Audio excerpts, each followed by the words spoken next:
Hi, I'm Don Dwyer from Guardian Jet. Welcome to our Learning Center. This is a series of videos and white papers we do to help you better understand the issues surrounding aircraft ownership. Today we're going to talk about optimal ownership interval. This is something everybody wants to know. A better way to say this is, how long do I own my airplane? When do I replace it? For a lot of us, it's not should I replace it, it's when should I. So today we're going to dive into that. I think if I asked 10 directors of aviation or chief pilots or aircraft owners, I might get 10 different answers. They'd be somewhere between 5 and 15 years.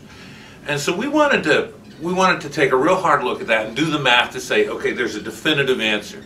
And what we found might surprise you. And I think it's why there is no industry standard for this, because there's really no bad answer from a capital point of view. We're going to talk about life cycle costs. And life cycle costs, the easiest way to think of this is the total ownership spend for aviation. So the capital equipment, the operating budget, the tax benefits, etc. And how we would do that at Guardian Jet is we use financial projections or cash flows.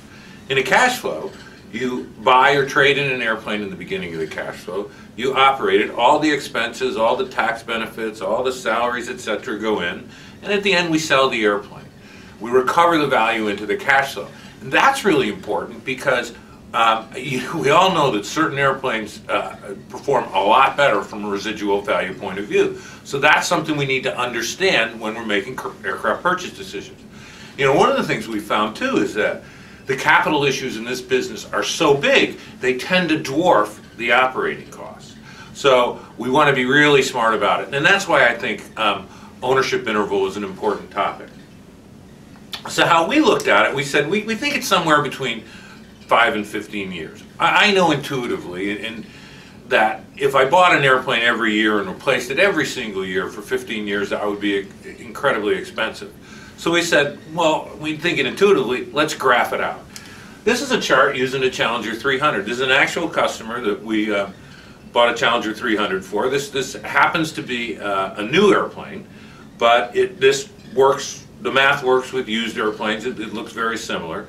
But he was buying a new Challenger, and we said, what is that life cycle cost, or what we're looking for is the average yearly ownership cost. And so I said, okay, we got a 15-year period. We're going to run 15 cash flows, or one cash flow, where we buy an airplane every 15 years. So I'm sorry, once every 15 years. So if I do that, we know that buying a new airplane every 15 years is expensive. It comes out to just about $1.8 million or $1.79 million.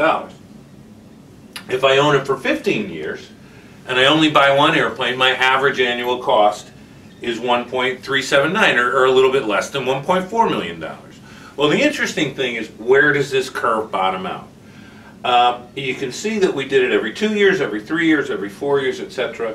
Well, the curve bottoms out about 5 or 6 years.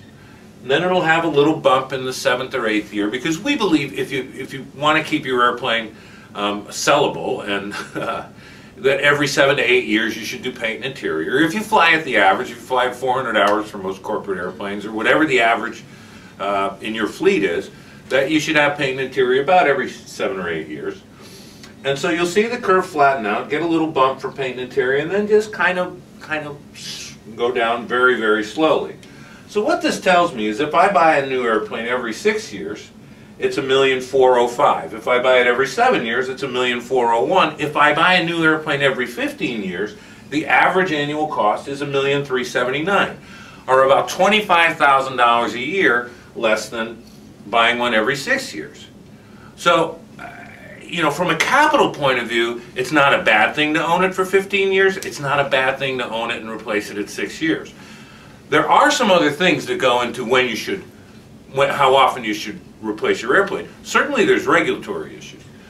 You know, we're going to have to meet a slew of new, you already have to if you're going to Europe, but in the US in the next few years you're going to have to meet a slew of new regulatory issues.